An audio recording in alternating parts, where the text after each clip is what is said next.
السلام علیکم ورحمۃ اللہ وبرکاتہ. کیا حال ہے سب کا؟ الحمد للہ. پچھلے سال دوا شافی پڑھاتے ہوئے ایک دن میں نے کھانسی پہ لیکچر دیا تھا. کسی نے اٹینڈ کیا تھا؟ وہ آپ نے کیا تھا.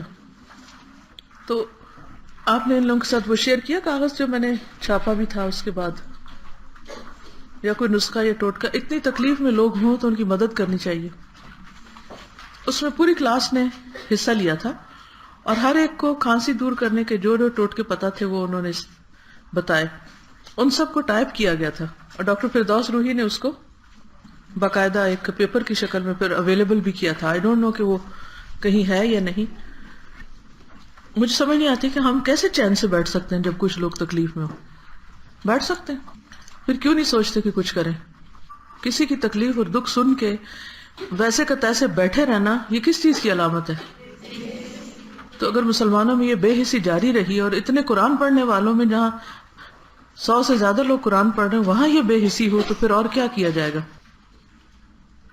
انسٹنٹ حل بھی اس میں بتائے گئے تھے کہ اگر شروع ہو جائے تو فوری طور پہ کیا کر سکتے ہیں، کس طرح سے اپنے آپ کو کنٹرول کر سکتے ہیں. بہت ساری چیزیں تھی. اوکے، اعوذ باللہ من الشیطان الرجیم، بسم اللہ الرحمن الرحیم. نحمده ونصلی علی رسولہ الکریم، اما بعد فاعوذ باللہ من الشیطان الرجیم، بسم اللہ الرحمن الرحیم. رب اشرح لی صدری ویسر لی امری واحلل عقدۃ من لسانی یفقہوا قولی. کل کیا پڑھا تھا ہم نے؟ تو اس پہ کوئی عمل کیا؟ کیا؟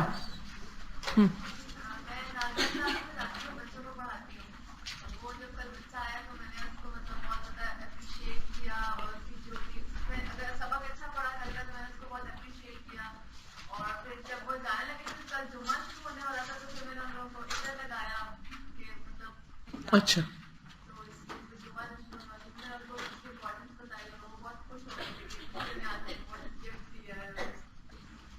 اور کسی نے کیا کیا؟ مجھے جب کوئی اس طرح کی بات ہوتی ہے جو دل کو دکھ دیتی ہے تو میرے دل سے کبھی بھی یہ بات نکلتی نہیں تھی. ہمیشہ وہ میرے دل میں اتنی وہ اٹکی رہتی. تو بہت زیادہ یہ بچپن سے میری عادت تھی. لیکن کل میں نے اپنے ساتھ وعدہ کیا کہ آئندہ میں دل سے وہ بات ایک دم سے نکال دوں گی انشاءاللہ. اللہ کے ساتھ معاف کر دوں گی الحمدللہ. اور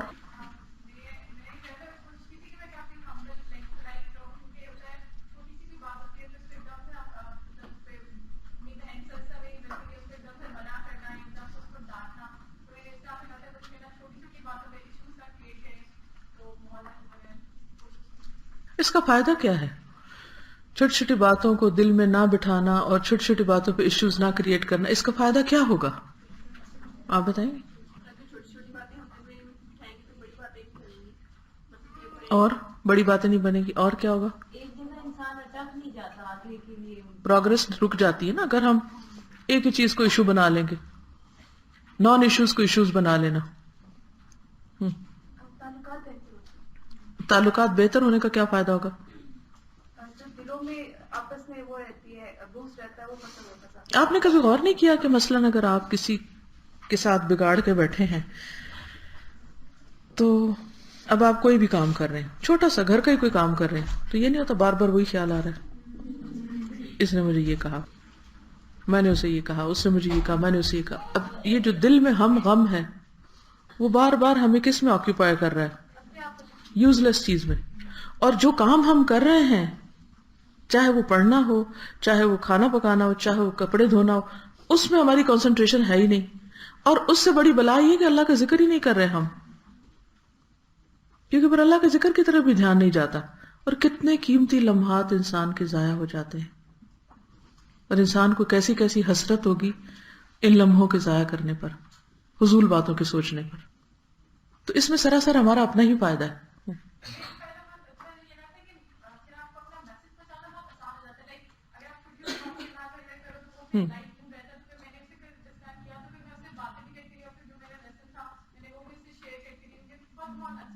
ماحول اچھا ہو جاتا ہے نا. اور جب آپ یعنی ہیپی ہارمونز آپ کے جسم میں پیدا ہوتے رہتے ہیں تو اس سے کیا ہوتا ہے؟ آپ کے اپنے اوپر بھی، آس پاس بھی، اور نئے نئے آئیڈیاز آتے ہیں، پھر آپ ترقی کرتے ہیں، گرو کرتے ہیں. ایون پودے، وہ پودے جن کی کیئر کی جاتی ہے وہ اور طرح بڑھتے ہیں، اور وہ پودے جن کی کیئر نہیں ہوتی وہ اور طرح بڑھتے ہیں. اپنی کیئر کیجیے، ٹیک کیئر.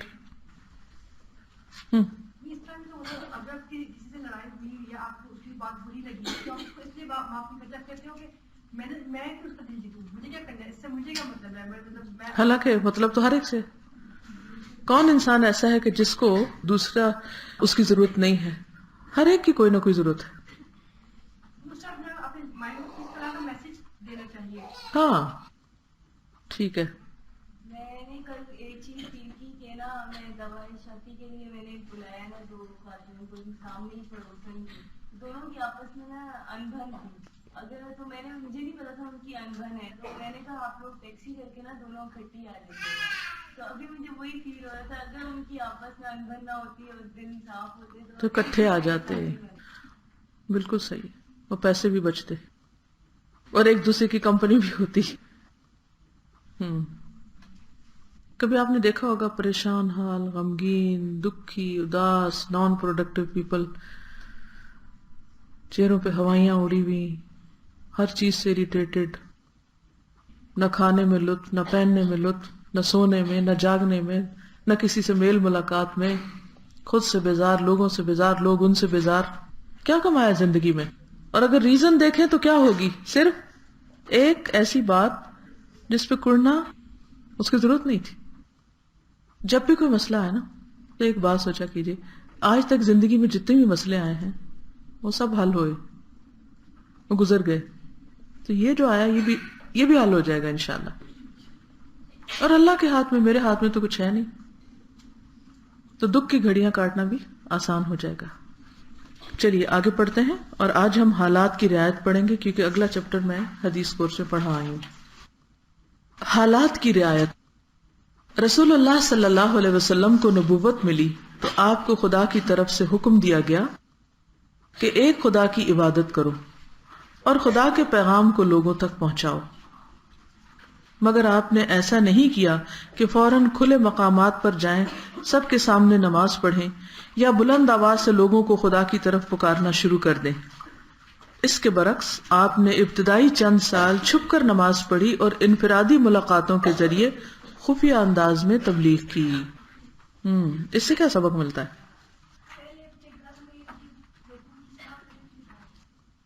پہلے خود پختہ ہو انسان، قریب کے لوگوں کو اپنا ہم نوا بنائے، اس کے بعد اوپن ٹو پبلک ہو. حالات کے مطابق کرنا. بالکل، یہ حالات کی رعایت تھی. حالات کی رعایت اسلام کا ایک اہم اصول ہے. قرآن و حدیث میں کوئی حکم مطلق انداز میں دیا گیا ہو، مطلق ہوتا ہے یعنی ایک طرح سے مطلق کا اپوزٹ ہوتا ہے مقید، یعنی ود لمیٹیشنز یا ود ریسٹرکشنز یا ود کنڈیشنز، یعنی انکنڈیشنل، اوپن. تب بھی یہ دیکھنا ہوگا کہ ہمارے حالات کے لحاظ سے اس کی تعمیل کا حکیمانہ طریقہ کیا ہے. حالات کے اعتبار سے جو قابل عمل صورت ہو اسی کے مطابق حکم کی تعمیل کی جائے گی. حالات کو نظر انداز کرتے ہوئے آزادانہ انداز اختیار کرنا نہ اسلام کا طریقہ ہے اور نہ پیغمبر اسلام کی سنت. یعنی ایسے ماحول میں، ایسے وقت میں ایسی بات کرنا کہ جب دوسرے اوفینڈ ہوں اور حاصل کچھ بھی نہ ہو، اور اتنا پریشر آپ لے لیں کہ آپ خود بھی وہاں سے ہٹ جائیں، تو یہ طریقہ نہیں ٹھیک. اس طریقے کو دوسرے الفاظ میں فطری طریقہ بھی کہہ سکتے ہیں. مثلا آپ نے دیکھا ہوگا کہ بیج جو اتنا بڑا درخت بنتا ہے پہلے کہاں ہوتا ہے؟ زمین میں. کتنا عرصہ زمین کے اندر رہتا ہے، اندھیرے میں رہتا ہے، پھر مٹی میں ملا ہوا ہوتا ہے، پھر اس کی کوئی آئیڈینٹی نہیں ہوتی، کوئی اس کی شیپ شکل نہیں ہوتی، پھر اس کے بعد وہ اگتا ہے، تھوڑی سی کونپل نکلتی ہے، کوئی اس کی طرف توجہ نہیں کرتا کہ یہ چھوٹی سی کونپل ہی کیا کرے گی. پھر آہستہ آہستہ وہ گرو کرتا جاتا حتیٰ کہ ایک دن بڑا درخت بن جاتا ہے. اب بڑے درخت پہ تو لوگ ٹری ہاؤس بھی بنا لیتے ہیں، لیکن اگر کوئی شخص اسی وقت کہے کہ میں تو فیوچر میں ٹری ہاؤس ہوں تو ابھی سے جگہ بک کر لو. تو وہ پنپ نہیں سکتا. اس دنیا میں کسی بھی مطالعہ میں نتیجہ خیز جد و جہد وہی ہو سکتی ہے جس میں حالات کی پوری رعایت شامل ہو. حالات کی رعایت نہ کرنا فطرت سے ٹکرانا ہے، اور فطرت سے ٹکرانے کی تعلیم اسلام میں نہیں دی گئی. رسول اللہ صلی اللہ علیہ وسلم نے اپنی پوری 23 سال کی پیغمبرانہ مدت میں اسی طرح حالات کی رعایت سے کام لیا، اسی طرح حالات کی رعایت سے کام کیا. آئندہ بھی آپ کے ماننے والوں کے لیے یہی طریقہ صحیح ہے کہ وہ جس ماحول میں ہو اس کو سمجھیں اور اس کو بخوبی سمجھ کر حالات کے مطابق اپنے عمل کی منصوبہ بندی کریں. اس کے بغیر انہیں خدا کی نصرت نہیں مل سکتی. تو آپ سب کو کیا کرنا ہے؟ اپنے اپنے ماحول کو اچھی طرح سمجھنا ہے. حالات کی رعایت دوسرے لفظوں میں فطرت کی رعایت ہے. اس دنیا کے خالق نے جس قانون کے تحت اپنی دنیا کو بنایا ہے اس سے مطابقت کرنے کا نام حالات کی رعایت ہے. یہ رعایت کسی مقصد میں کامیابی کے لیے لازمی طور پر ضروری ہے، خواہ وہ مقصد دین سے تعلق رکھتا ہو یا دنیا سے تعلق رکھتا ہو. کیا مطلب؟ کیا سمجھ میں آیا؟ بتائیے کیا سیکھا؟ پریکٹیکل ایگزامپل سے بات کیجیے. اگر کسی کی خدا خاصا جب ڈیتھ ہو جاتی ہے کسی کی، تو آپ اس وقت اس کو اس موقع پہ مت بتائیں، وہ اتنی ڈپریسڈ ہوگی جس کے بھی ریلیٹو ہوگا. آپ پہلے سے تعلیم دیں کہ آپ نے خبر کرنا ہے، یہ مطلب پہلے کوئی لیکچر رکھ لیں یا کچھ. اگر اس موقع پہ ڈیتھ ہوئی ہوتی ہے اور وہ مطلب پریشان ہے چاہیے، جب آپ اس کو اس وقت بولیں گے صبر کرو تو آپ کو ہی ڈانٹ دے. ہاں، اس وقت لیکچر نہ جھاڑا جائے، اس وقت عمل سے، اپنے جسچر سے، رویے سے، معاملے سے یہ بتایا جائے کہ وہ شخص صبر کرے، کیونکہ خالی کہنے سے تو بات نہیں بنتی. اسی طرح اس وقت لوگ سپارے کھول کے بیٹھ جاتے ہیں اور ہم بند کرانے لگتے ہیں کہ بدعت ہے بدعت ہے. یہ بھی کیا ہے؟ حالات کی رعایت آپ نے نہیں کی، کیونکہ آپ کو پہلے سے بتانا چاہیے تھا، اویئرنیس کریٹ کرنی چاہیے کہ مرنے کے وقت کیا کر سکتے کیا نہیں. لیکن اگر آپ نے عین اس وقت یہ شروع کر دیا تو اس سے فتنہ فساد پھیلے گا. اور کوئی مثال؟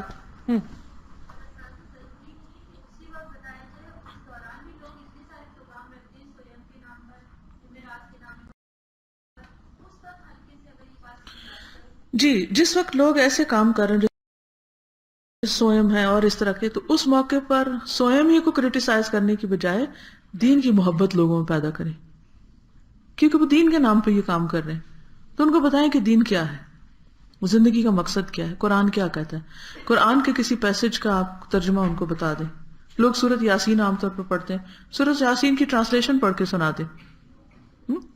تو اس وقت آپ یہ ایشو نہیں چھیڑیں.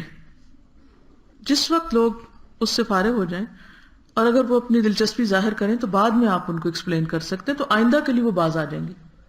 ٹھیک ہے نا؟ اور یہ بھی ہے جب ہم کسی کو تبلیغ کرنے کے لیے جاتے ہیں تو ہم سب سے پہلے ان کو کوئی ڈرانے والی باتیں نہ کریں. ہم ان کے دل میں پہلے جنت کی محبت، اللہ کی محبت اور خوشخبریاں کا پیغام دیں، تو تاکہ ان کے دل میں محبت پیدا ہو. اس کے بعد جو ہے وہ دین کی طرف آئیں. ڈائریکٹ ہم ان کو ڈرانے والی باتیں اگر کریں گے تو وہ کیا ہوگا، اس سے دور ہو جائیں. ٹھیک ہے. اور جب دو لوگوں میں جھگڑا ہوتا ہے تو عموماً جو انسان حق پر ہوتا ہے وہ اپنے آپ کو صحیح سمجھ کے ایکسپلینیشن دینا شروع کر دیتا ہے، لیکن اس وقت دوسرا سن نہیں رہا ہوتا، دوسرا انسان سننے کے موڈ میں نہیں ہوتا، وہ آگے سے ڈیفینسو ہو جاتا ہے. بالکل. اور اس حاصل کچھ بھی نہیں ہوتا. ہماری فیملی میں دینی تعلیم بالکل نہیں تھی. میں نے خود بایو کیمسٹری میں ایم فل کی ہے، تو اللہ نے بس قرآن کی طرف موڑا تو میں نے اپنے بچوں کو قرآن، میں نے سوچا کہ میں نے حدیث پڑھی کہ جو بچہ بچپن میں قرآن پڑھتا ہے اس کے گوشت اور ریشے میں وہ ہوتا ہے نا، تو میں نے سوچا پہلے بچوں کو قرآن پڑھاؤں گی تو پھر میں نے خود بھی دنیا میں ان کے ساتھ ہیلپ کروں گی.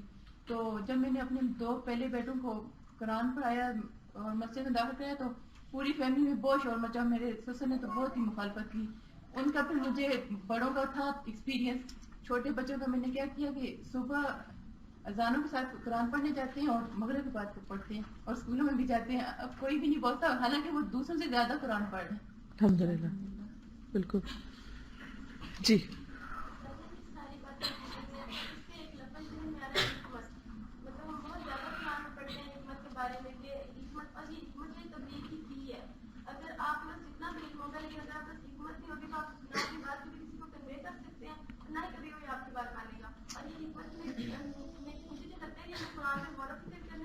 اور اپنے جو ہمارا ارد گرد ماحول ہے اس کے اوپر ہم اپنی ذات سے نکل کے ہمیں دوسروں کے حالات کی خبر رکھنی چاہیے. اور یہ غور و فکر سے ہمیں حکمت آتی ہے اور اللہ تعالیٰ بالکل.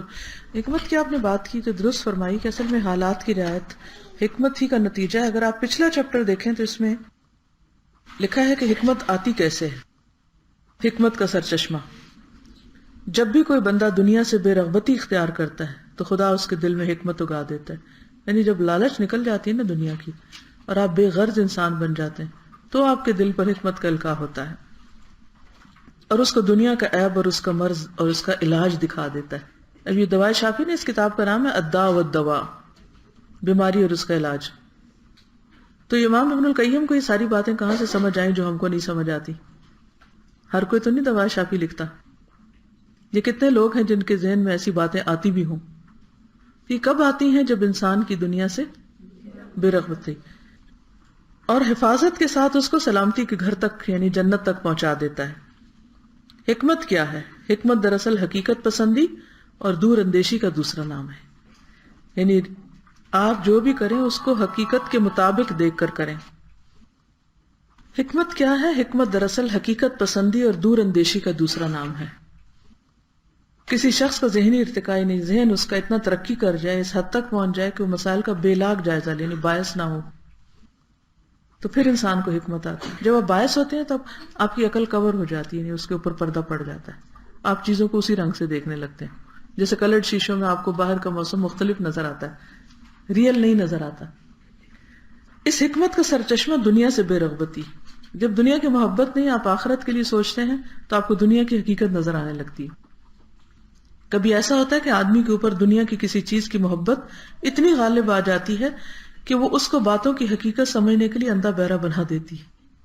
جیسے اگر ہم ماں باپ سے محبت ہے تو بعض اوقات وہ محبت ایسی ہوتی ہے کہ انسان وہ غلط بھی کہیں تو ہمیں ٹھیک لگتا ہے، تو آپ حقیقت نہیں سمجھ پاتے، پھر آپ حقیقت سے دور ہو گئے.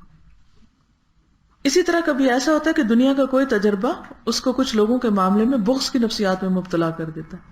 یعنی کبھی آپ کو کسی سے نفرت اتنی ہو جاتی ہے کہ وہ اچھی بات بھی کرے تو آپ کو نظر نہیں آتی، وہ نفرت کے دھوئیں میں گم ہو جاتی ہے. سمجھ رہے ہیں؟ جو آدمی اس قسم کی نفسیات میں مبتلا نہ ہو وہ اس قابل ہوتا ہے کہ چیزوں کو ویسا ہی دیکھے جیسا کہ وہ ہیں، ان کے بارے میں وہی رائے قائم کرے جو از روئے حقیقت ہونی چاہیے. ان کے مقابلے میں وہ صحیح ترین روش یعنی طریقہ اختیار کرے جو حق اور انصاف کا تقاضا ہے. زہد یا دنیا سے بے رغبتی آدمی کو بے پناہ بنا دیتی ہے. بے پناہ کا کیا مطلب ہے؟ یعنی اس سے پھر ان لمیٹڈ خیر پھوٹتی، ان لمیٹڈ اس کی نیکیاں دور دور تک ان کا نتیجہ جاتا ہے. ایسا آدمی عقلی اعتبار سے ایک ترقی یافتہ انسان ہوتا ہے، اپنے مزاج کے اعتبار سے حقیقت پسند ہوتا ہے، اپنے اقدام یعنی جو کام اس نے کرنا ہے اس کے بارے میں سنجیدہ اور محتاط ہوتا ہے. جو لوگ اس بلند کردار کے حامل ہوں ان کے لیے یہی مقدر ہے کہ وہ دنیا میں بھی کامیاب ہوں اور آخرت میں بھی.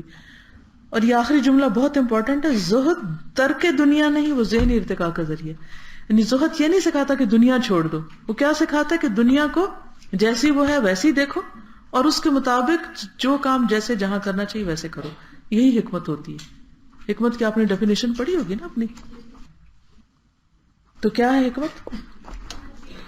ہر چیز کو اس کی اصل کے مطابق دیکھنا اور جذباتیت کے رنگ میں نہیں دیکھنا کہ چیز کچھ ہے اور ہمارے تخیل اسے کچھ اور بنائے ہوئے ہیں. ٹھیک ہے.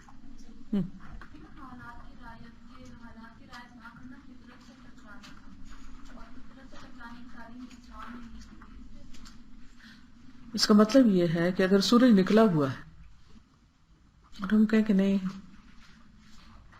یعنی اس حقیقت کا انکار کریں اور پھر اپنے تخیل میں کچھ اور اس کو سمجھے.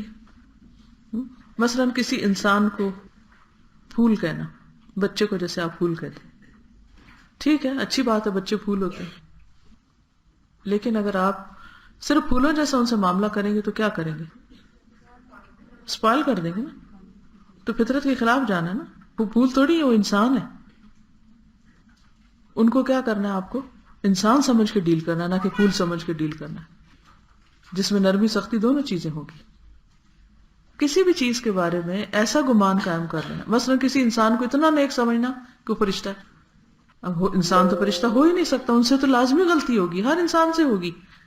پھر جب آپ کسی کے بارے میں یہ توقع رکھتے ہیں کہ یہ تو بہت پائے کا انسان ہے، تو پھر اس سے کوئی چھوٹی سی غلطی ہوتی ہے تو آپ کہتے ہیں پھر آپ اتنے دھڑام سے گرتے ہیں کہ وہ بھی ایک اور فطرت کے خلاف جاتے ہیں. تو یہ چیز انسان کے لیے نقصان دہ ہے. ٹھیک. باقی دنیا سے بے رغبتی ایک فزیکل ایکشن ہے. کہا دنیا سے بے رغبتی دنیا چھوڑنے کا نام نہیں. یہ کنفیوژن ہونے کی ذہنی ارتقا بھی کہا جا رہا ہے نیچے, اور بے رغبتی اس کو تھوڑا. ذہنی ارتقا کیا ہے؟ ذہن کب, جیسے پہلے میں نے کہا تھا نا, جب لڑائی جھگڑے نہیں ہوتے تو ذہن تو پازیٹیولی ترقی کرتا ہے. جب لڑائی جھگڑے ہوتے تو الجھے رہتے, ارتقا نہیں ہوتا, اوپر نہیں جاتے, آپ یوں جاتے ہیں. اسی طرح زہد ترک دنیا نہیں کہ آپ بیگ کا استعمال چھوڑ دیں, میں ہاتھ میں چیز لے جاؤں گا. اب کیا یہ تو بہت ہی غلط بات ہے کہ آپ اتنا مہنگا بیگ لے کے پھریں. یہ زہد نہیں ہے. زہد کیا ہے کہ بیگ تو ضرورت ہے, شو آف کا ذریعہ نہ بنایا جائے اس کو, لیکن بیگ میں نہ کھو جایا جائے اور اپنا وقت اس میں نہ لگایا جائے کہ اچھا اس سے بہتر کیا, اور اس کے پاس کیسا, اور اس کا بجائے کہ آپ انسان کو دیکھیں, آپ اس کے بیگوں کو دیکھنا شروع کر دیں. کیا ہوگا؟ ذہنی ارتقا ہوگا, کچھ سیکھ سکیں گے کسی سے. سمجھ آئے؟ یہ دنیا ضرورت ہے ہماری, اسے ہم چھوڑ کے الگ کہیں غار میں نہیں بیٹھ سکتے. رہیں گے ہم لوگوں کے بیچ میں, لیکن لوگوں کے بیچ میں رہتے ہوئے ہم ان چیزوں سے غرض کم رکھیں گے جو انسان کو آخرت سے غافل کریں, اور ان چیزوں میں زیادہ توجہ رکھیں گے جو دارالسلام تک لے جائیں. وہ نہ بھی ہو تو بھی آپ کو گزارا ہو سکتا ہے اس کے بغیر بھی. ہاں, اس کے لیے روئے نہ انسان کہ میں تو پیچھے رہ گیا دوسروں سے. ہم جیسے نماز پڑھے نا تو ہم نے جنات اتنی خوبصورت بنا جی, اور اس میں کھو جاتے ہیں. اسی کی اور اٹریکشن میں رہتے ہیں, یہ نہیں پتا کہ ہم پڑھ جاتے. بالکل. تو پھر آپ کا روحانی ارتقا نہیں ہوتا نا, آپ اسی میں کھوئے رہے. بالکل. پھر انسان کو بصیرت نہیں نصیب ہوتی. پریورٹی کی بات ہوگی نا کہ ہم آخرت کی چیزوں کو پریورٹی دیں اور ان کو پریورٹی نہ دیں جو دنیا. بالکل. تو آخری جملہ کیا ہے؟ زہد ترک دنیا کا نام نہیں, ذہنی ارتقا ہے. یعنی انسان ذہنی طور پر ترقی کرنے والا ہو. دنیا کو چھوڑنے سے ذہنی ترقی نہیں لازم. السلام علیکم ورحمۃ اللہ وبرکاتہ.